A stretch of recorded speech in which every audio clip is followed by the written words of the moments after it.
Sunday का जो गुण है, ये गुण है गुण ग्राह्यता।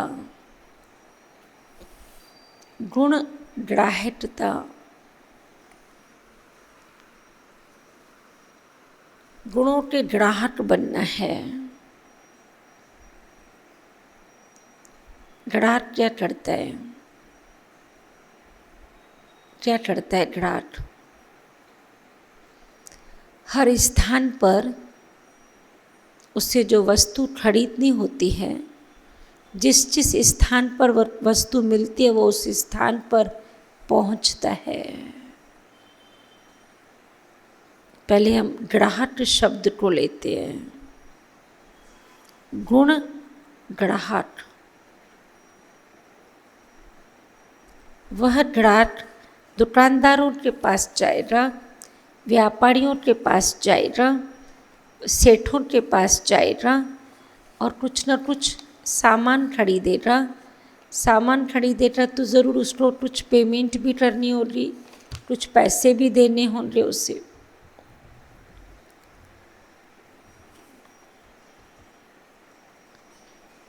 सारी दुनिया की आत्माएं बड़े बड़े व्यापारी और सेठ हैं, मैं उनका ग्राहक हूँ। तो व्यापारियों के पास तो बहुत सारा सामान होता है, परंतु मैं कौन सी वस्तु खरीदने वाला ग्राहक हूँ? कौन सी वस्तु खरीदने निकला हूँ? गुण। दुकान पर बहुत सारी चीज़ें हैं, एक नहीं है। मैं फर्नीचर की दुकान पे गई तो सोफ़ा भी है, अलमारी भी है, चेयर्स भी है, रैक भी है, सेटी भी है, सोफ़ा कम बेड, बहुत सारी चीज़ें हैं। परंतु मुझे लेनी चेयर है तो मैं कौन सी बात करूँगी? चेयर की। मुझे लेनी अलमारी है तो मैं अलमारी की बात करूँगी। मैं गुण ग्राहक हूँ तो मुझे जिस भी आत्मा के साथ मैं संपर्क में आऊँ तो मैं गुणों का ही व्यापार करूँ उनसे। मुझे उनमें से गुण ही उठाने हैं। दत्तात्रेय का मिसाल जो शास्त्रों में दिया हुआ है, क्यों दत्तात्रेय का गायन है? वो हमेशा हर बात में, हर आत्मा से, हर व्यक्ति से, हर परिस्थिति से गुण ही उठाया करते थे। मैं दत्तात्रेय हूँ, हमेशा गुण ग्रहण करने वाली आत्मा हूँ और हर आत्मा के साथ मुझे गुणों का ही व्यापार करना है। हर आत्मा, जैसे बाबा हमेशा कहते थे, साकार बाबा, मेरे 350 सेठ हैं, मैं उन सबका सेवादारी हूँ। यज्ञ में जो 350 आत्माएं रहती थी ना, बाबा कहते थे ये सब 350 मेरे सेठ है बड़े बड़े, मैं इनका सेवादारी हूँ। तो आज मुझे जिन भी आत्माओं के संपर्क में आऊँ, ये सब मेरे सेठ हैं, व्यापारी हैं बड़े बड़े। मुझे इन सब से गुणों का व्यापार करना है। अगर उसके पास 100 चीज़ें हैं, उसमें से मुझे एक ही चीज़ चाहिए, तो भी तो मैं उसके साथ में व्यापार करूँगी, कांटेक्ट में आऊँगी, तब तो मुझे एक चीज़ मिलेगी। किसी आत्मा में 100 कमियाँ है, 100 अवगुण है, परंतु एक गुण है उसमें। मैं सच्चा जवारी हर एक आत्मा से वह गुण रूपी रतन चुग रहा हूँ, हंस की तरह। बाबा ने मिसाल दिया है ना, हंस का मिसाल दिया है, मधुमक्खी का मिसाल दिया है। हंस क्या करते? हंस और बगले दोनों समुद्र किनारे रहते हैं, परंतु दोनों दिखने में भी थोड़े लगभग सेम होते हैं, परंतु एक टिचरा ठाता है, एक मोती चुरता है। जो आत्मा अवगुण रूपी टिचरा लेती है वो बदला है दोनों समुद्र किनारे, समुद्र कंठे।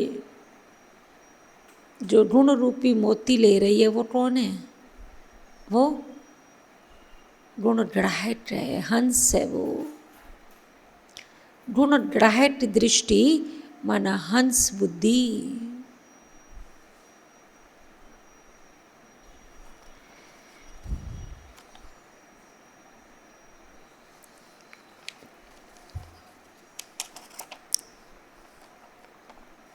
मधुमक्खी का मिसाल बाबा देते। मधुमक्खी क्या करती है?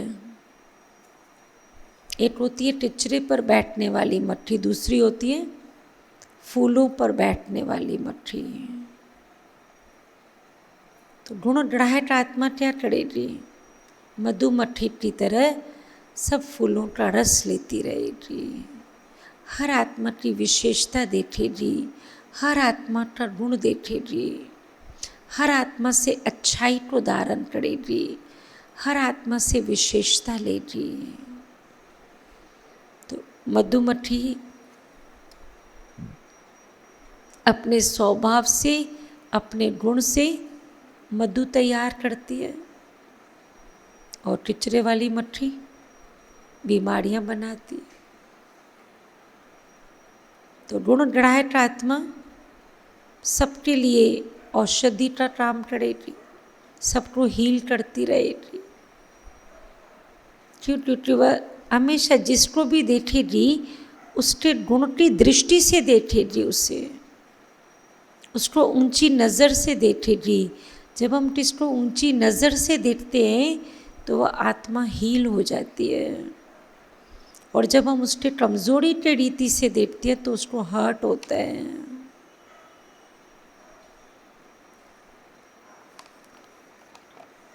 तो एक हंस बटले का मिसाल, दूसरा मधुमक्खी का मिसाल।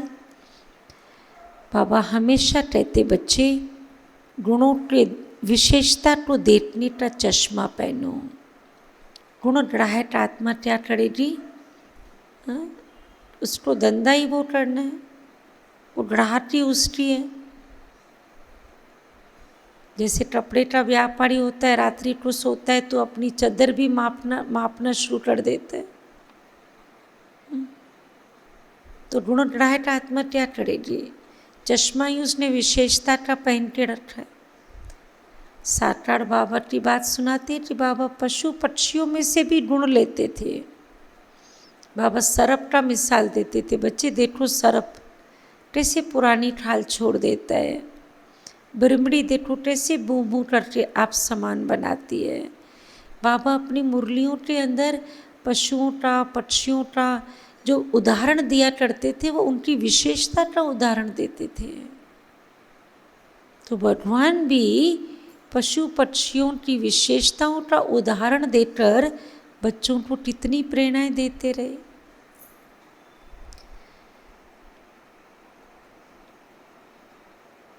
गुलाब के फूल की विशेषता बताते हैं कि गुलाब को सभी फूलों का राजा गुलाब का फूल बताते हैं, और जो गुलाब के पौधे को खत दी जाती है वो सबसे गंदी और बदबू वाली खत दी जाती है।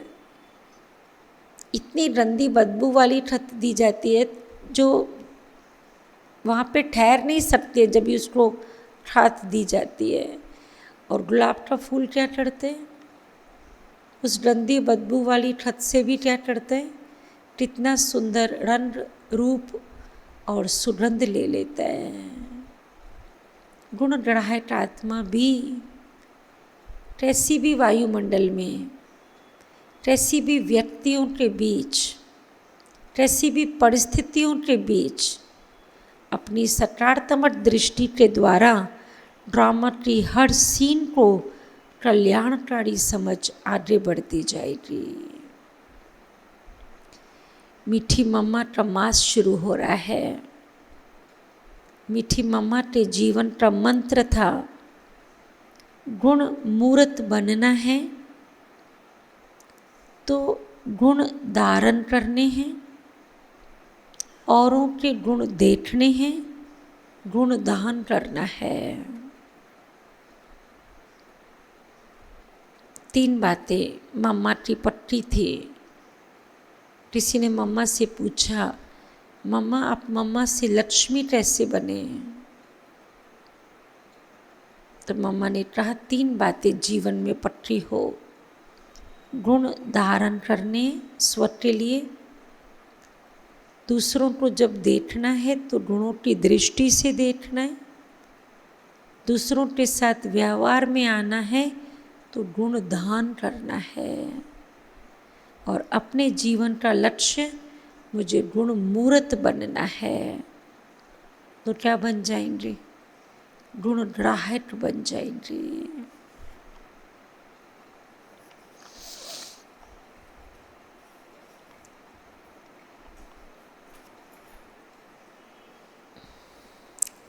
हमारे चित्त में जो भी कुछ चिंतन चलता है, हमारे चित्त पे जो भी कुछ रिकॉर्डिंग बढ़ी हुई है वह हमारे चिंतन का ही परिणाम है। हम जो कुछ सोचते हैं, हम ये ना सोचे कि बस सोचा ही तो सही, परंतु वह सोचना भी क्या हो गया, हमारे अंदर रिकॉर्डिंग हो रही है। और वो रिकॉर्डिंग क्या करेगी? मैंने सामने वाले व्यक्ति के लिए सोचा कि ये व्यक्ति जो है ना वो अच्छा नहीं है, और जब उसने मेरे से बात की, वो मेरे सामने आया, तो मेरी कौन सी रिकॉर्डिंग स्टार्ट हो रही?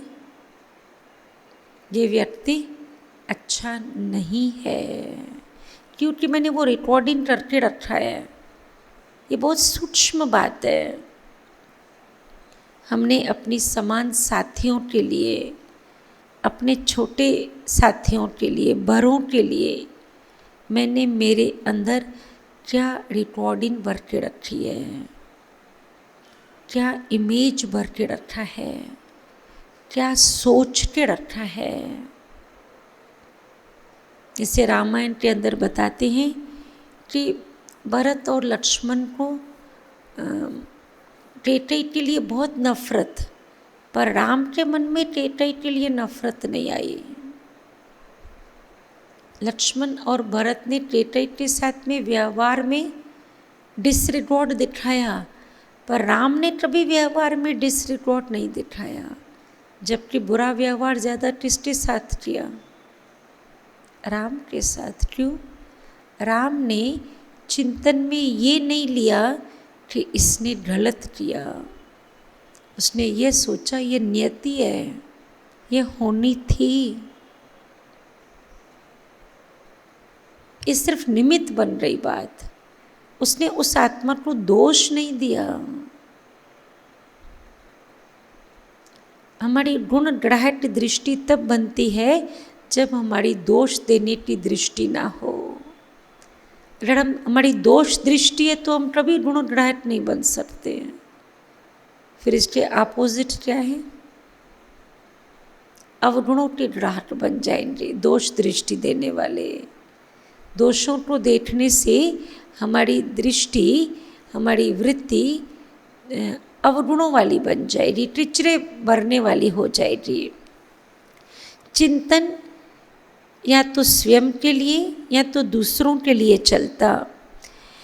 जब स्वयं या दूसरों के गुणों का चिंतन चलता है तो उसे गुण ग्राह्यता कहा जाता है।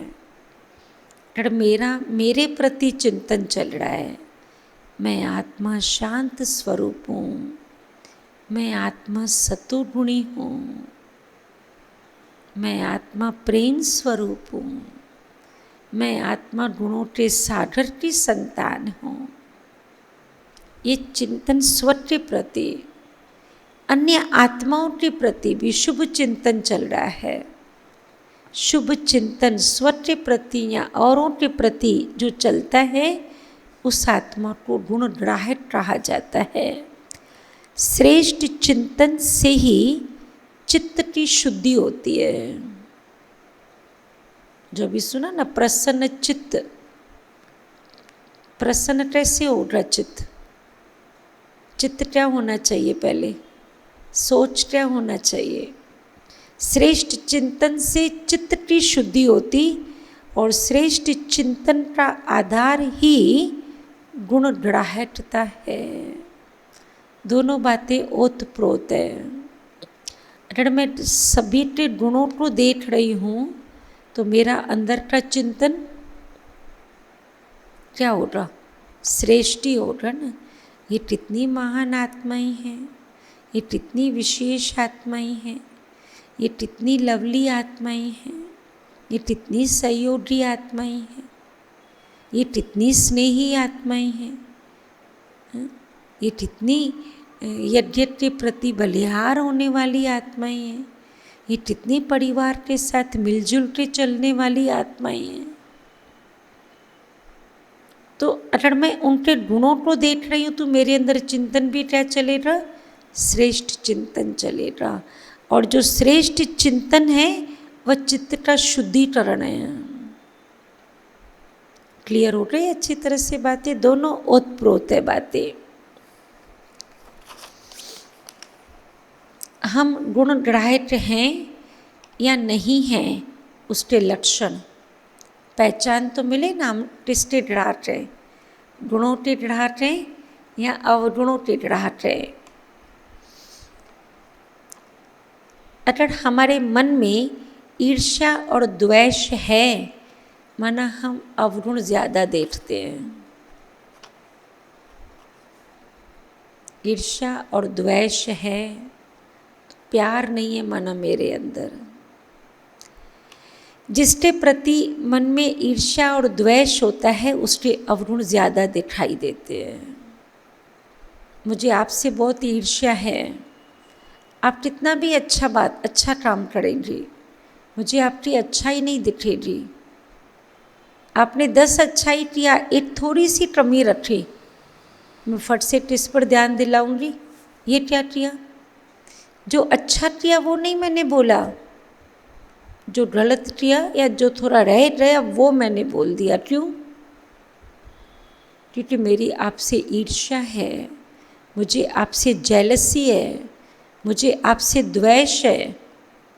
तो आपका अच्छा किया हुआ मुझे दिखता ही नहीं है, और मैं अच्छा देखना भी नहीं चाहती हूँ, क्योंकि ईर्ष्या है ना मन में। तो ईर्ष्या और द्वेष जिनके प्रति मन में होता है उनके अवगुण ज़्यादा दिखाई देते हैं। अगर देखो मुझे अवगुण दिखाई दे रहे हैं तो आज अपने आप को बता दो, मैं रामायण के अंदर टेटई का रोल प्ले करने वाली आत्मा हूँ। ईर्ष्या और द्वेष उसके अंदर ही था ना।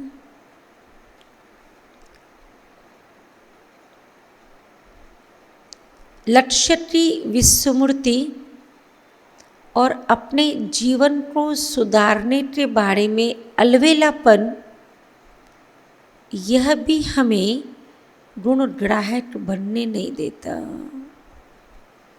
लक्ष्य की विस्मृति और अपने जीवन को सुधारने के बारे में अलवेलापन। मुझे अपने में सुधार लाना है। हम तो सुधरे हुए हैं, हम तो बहुत अच्छे हैं, अपने को तो देखो पहले। हमने अपने आप को स्टैंप लगा के सील कर दिया। हम जितने अच्छे बने, बहुत अच्छे बने, बहुत हमने अपने को परिवर्तन किया। और कितना परिवर्तन करें? हमें ही परिवर्तन होना है, माना अपने को सुधारने में अलवेलापन, अपने लक्ष्य की विस्मृति और गुणग्राहक नहीं बनेंगे। अवगुण देखने के विपरीत उस व्यक्ति को गिराने की भावना से निंदा भी करता है, और निंदा करके दूसरों के चिंतन को खराब करने वाला कभी गुणग्राहक नहीं बन सकता।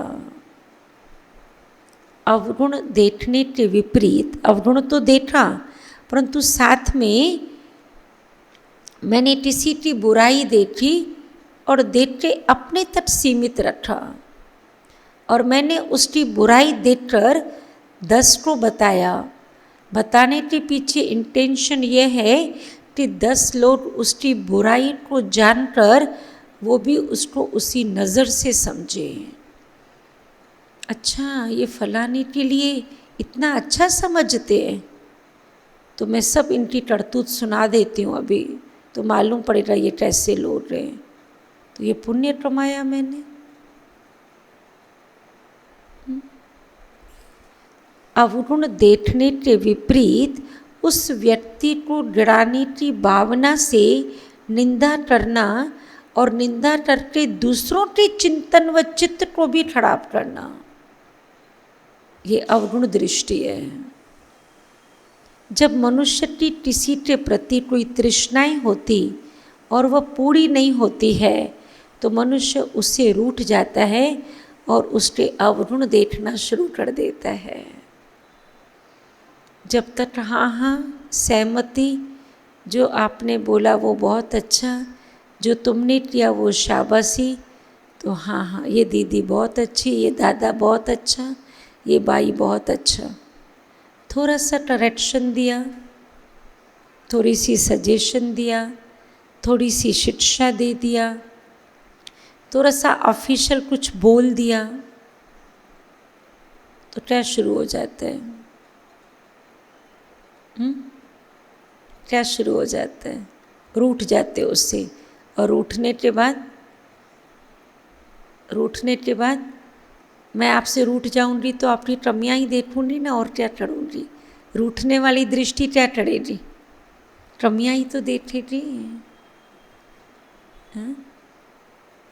जब तक हम रूठे हुए नहीं है, दिलियां मिली हुई है, तो सोचते हैं किसमें गलतियां नहीं है, किसमें कमजोरियां नहीं है, सब में है, परिवर्तन के पथ पर है, बदल जाएंगे।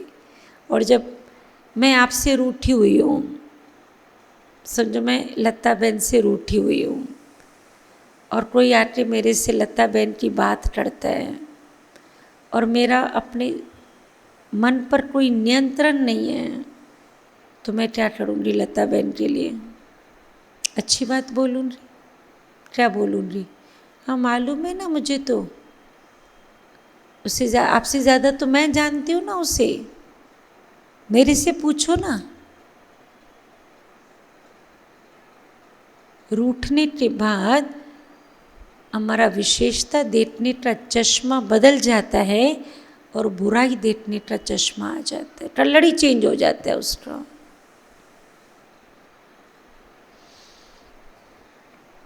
क्यों? क्योंकि सामने वाले ने हमारी बात को नहीं माना। यह गुण ना होने से, कौन सा? अच्छाई को देखने का गुण ना होने से मनुष्य अवगुण ही मनन करता, दुर्गुणों का चिंतन करता, दोष वर्णन करके पापों को इकट्ठा करता, फिर अपने जीवन को पतन की ओर ले जाता है। चिंतन में क्या है, वर्णन में क्या है? यह गुण देखने का गुण ना होने कारण अवगुण मनन, दुर्गुण चिंतन, दोष वर्णन।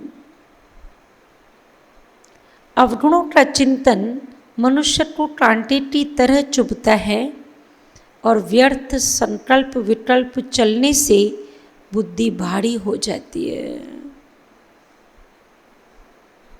अवगुण देखने के कारण मनुष्य को अनुमान लगाना, बढ़ा चढ़ाकर बोलना, ऐसी ऐसी बीमारियों का वो शिकार हो जाता है।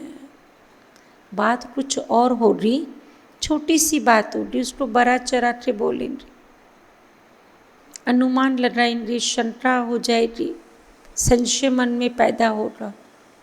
एक अवगुण देखने के कारण या एक गुण ग्राह्य दृष्टि ना होने कारण कितनी बीमारियां, कितनी कमजोरियां आत्मा के अंदर आ जाती है। धीरे धीरे अवगुण देखने वाली आत्मा अपने पुरुषार्थ से ही दिल शिकस्त हो जाती है। कहती है बस अभी बहुत हो रहा है, अभी नहीं कर सकते पुरुषार्थ। कितना बदले संस्कार, नहीं बदलता है।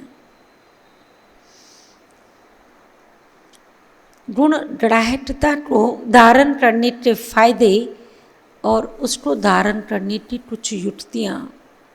अभी ये तो पिक्चर क्लियर हो गई ना कि गुण ग्राह्य आत्मा कौन सी और अवगुण वाली आत्मा की निशानियाँ कौन सी।